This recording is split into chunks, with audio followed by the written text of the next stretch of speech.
Bonjour. Hello. Hola. Marhaba bikoum. Sur le fil, Le podcast d'actu de l'AFP. des nouvelles choisies pour vous sur notre fil info. Le président argentin Javier Milei, arrivé au pouvoir il y a un peu plus d'un an, multiplie les attaques contre les féministes et les communautés LGBT+, comme ici, au Forum économique mondial de Davos. Le féminisme radical est une distorsion du concept d'égalité. L'égalité existe déjà dans la loi. En Occident, tout le reste relève de la recherche de privilèges. C'est ce que recherche le féminisme radical en montant une moitié de la population contre l'autre, alors qu'ils devraient être du même côté. Dans ce discours, l'économiste libertarien est allé encore plus loin en critiquant la notion même de féminicide. Si on tue une femme, cela implique une peine plus grave que si on tue un homme. C'est une législation qui, de fait, implique que la vie d'une femme a plus de valeur que celle d'un homme. Milei a déjà supprimé le ministère de la Femme et réduit les financements de nombreux programmes de soutien à leur cause. Face à ces attaques, les mouvements féministes et LGBT+ argentins, jugés pionniers à l'échelle internationale, se réorganisent. Ils tentent d'autres formes de résistance, moins axées sur le genre et plus sur la solidarité avec les laissés-pour-compte. Pour en parler, j'ai invité deux personnalités de la cause féministe en Argentine, Lala Pasquinelli et Lucy Caballero. Sur le fil. C'était le 2 février, quelques jours après les propos de Milei à Davos. Des milliers de manifestants ont protesté à Buenos Aires. Aujourd'hui, nous voulons que les droits que nous avons déjà conquis soient préservés et on ne veut pas un seul droit en moins, on en veut plus, oui, parce qu'on veut pouvoir marcher librement dans les rues. Et oui, à certains égards, l'Argentine était pionnière, comme l'a rappelé Lucy Caballero, fondatrice du mouvement Ni Una Menos, pas une de moins, contre les féminicides.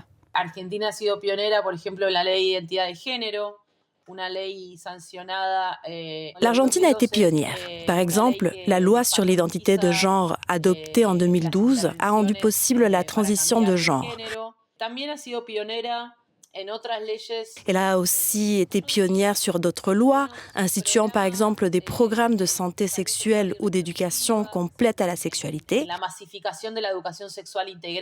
Mais je veux insister sur le fait qu'il y a aussi en Argentine cette manière de travailler, transversale et intergénérationnelle. Et Ni Una Menos a été dans ce sens un point d'inflexion en 2015. Ni Una Menos, c'est à l'échelle mondiale le premier grand mouvement contre les féminicides.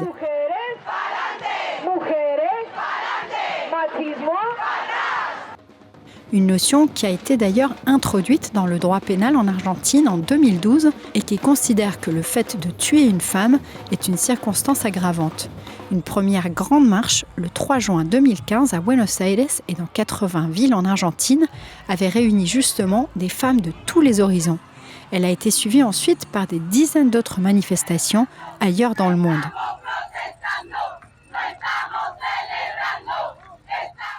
Mais tout ça semble désormais bien loin.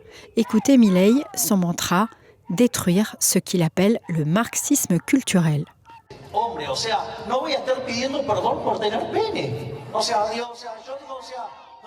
Alors moi, il faudrait que je demande pardon parce que j'ai un pénis. Je n'ai pas à rougir parce que je suis un homme blanc, blond et que j'ai les yeux bleus.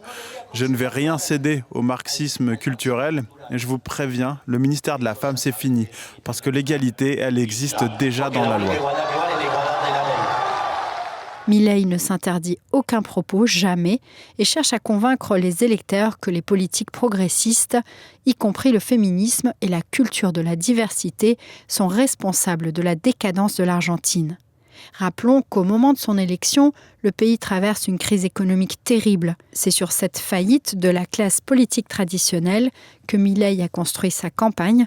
Il a donc conquis une grande partie des franges les plus conservatrices de la société argentine, les plus âgés, les ruraux, mais aussi les jeunes, comme l'explique l'artiste et avocate Lala Pasquinelli. Con esto tiene que ver, yo creo, este voto tan significativamente polarizado en los estratos más jóvenes de la sociedad, ¿no? Il y a un vote très polarisé dans les catégories les plus jeunes de la société, qui constatent qu'avec le système politique actuel, ça va être difficile d'accéder à un logement, à un bon salaire, à des conditions de travail légales. Les niveaux de pauvreté sont extrêmes et bon, ces générations qui grandissent sans espoir d'une vie meilleure, on comprend qu'elles soient séduites par quelqu'un qui arrive et leur dit « j'incarne le changement ». También se puede entender que venga alguien que les diga yo soy el cambio, crean que ahí hay una esperanza. Un peu plus d'un an après son arrivée au pouvoir, l'austérité budgétaire est au rendez-vous et son combat contre les féministes et les mouvements LGBT+, a imprégné toutes les politiques gouvernementales selon Lucy Caballero. Por ejemplo, despidos en la línea 144, que es la línea que atiende. On a par exemple eu des licenciements pour la hotline 144 qui répond aux victimes de violences. Il y a eu des licenciements massifs. On a aussi changé les critères pour bénéficier des programmes d'aide. Par exemple, le programme Acompañar, qui permettait d'avoir une subvention pendant 6 mois, même sans avoir porté plainte. Le ministère des Femmes a été démantelé. Les féminicides sont en hausse, mais surtout, ce que nous constatons au travers des gens qui nous consultent, c'est la hausse des violences, parce que l'État encourage la désinhibition quand il fait la promotion de ces discours.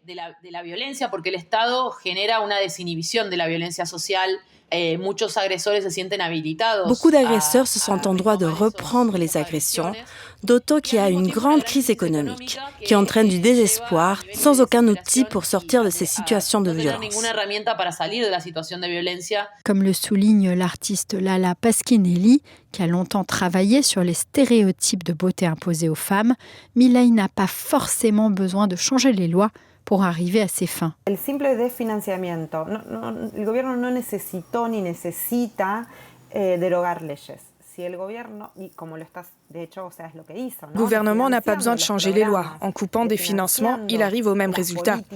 Par exemple, il n'y a pas de possibilité d'accéder à l'avortement si dans les hôpitaux on décide qu'il n'y a pas de misoprostol.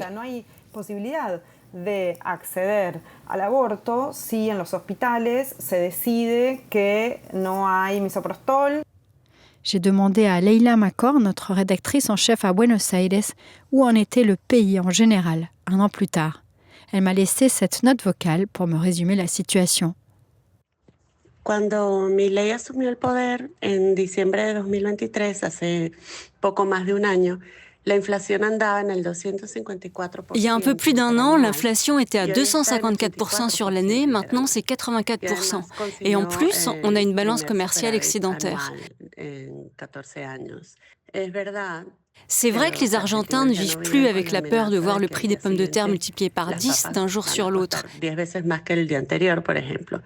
Pero esos, entre comillas, éxitos económicos fueron logrados a un costo social. Mais ça a eu un coût social très élevé. L'an dernier, par exemple, 200 000 emplois ont été détruits. On a supprimé des subventions et ça a eu pour conséquence des hausses de 200 à 300% du prix de l'électricité et de l'eau. Et les femmes sont aussi en première ligne sur les conséquences de ces mesures. Et c'est aussi elles qui prennent soin des retraités dont les pensions ne sont plus revalorisées qu'à minima. La pauvreté a atteint un pic au milieu de l'année 2024 à plus de 50%. Mais Milei reste apprécié par au moins 45% des Argentins, selon les sondages. Le moral est donc bas chez les féministes qui cherchent la sortie en revenant à leurs origines, le terrain, selon Lala Pasquinelli. El feminismo en Argentina, y esto me parece que es muy importante, Le féminisme en Argentine a fait émerger des leaders qui sont présentes dans les espaces de résistance, surtout à la base. Dans les assemblées de quartier, syndicales, sur tout ce qui est lié à la défense des territoires, des communautés natives. Todo lo que tiene que ver con la defensa de los territorios, las mujeres de las comunidades originarias. Y esto es una conquista de nuestro movimiento. C'est notre réussite car toute l'organisation de base est apolitique et elle est formée par des femmes qui ont eu cette éducation politique grâce au féminisme. Et je crois aussi que cela explique que nous soyons autant persécutés par ce gouvernement. Con que seamos tan perseguidas por este gobierno. Qui ne se souvient pas d'ailleurs du mouvement des mères de la place Zemé qui a lutté sans relâche contre les disparitions forcées de leurs fils et leurs filles sous la dictature de Jorge Rafael Videla. Elle participait aussi le 15 février à une manifestation contre le gouvernement. Le retour au terrain, cela veut dire surtout des actions concrètes au plus près des préoccupations des Argentins qui souffrent, selon Lucy Caballero. Bueno, nosotros estamos tratando de generar, además de momentos de movilización, también de... On tente d'encourager des moments de mobilisation, mais en plus aussi de créer des espaces d'entraide plus petits. On peut travailler sur la question du logement, on veut ouvrir un groupe de travail avec des femmes retraitées, on travaille aussi sur la violence économique.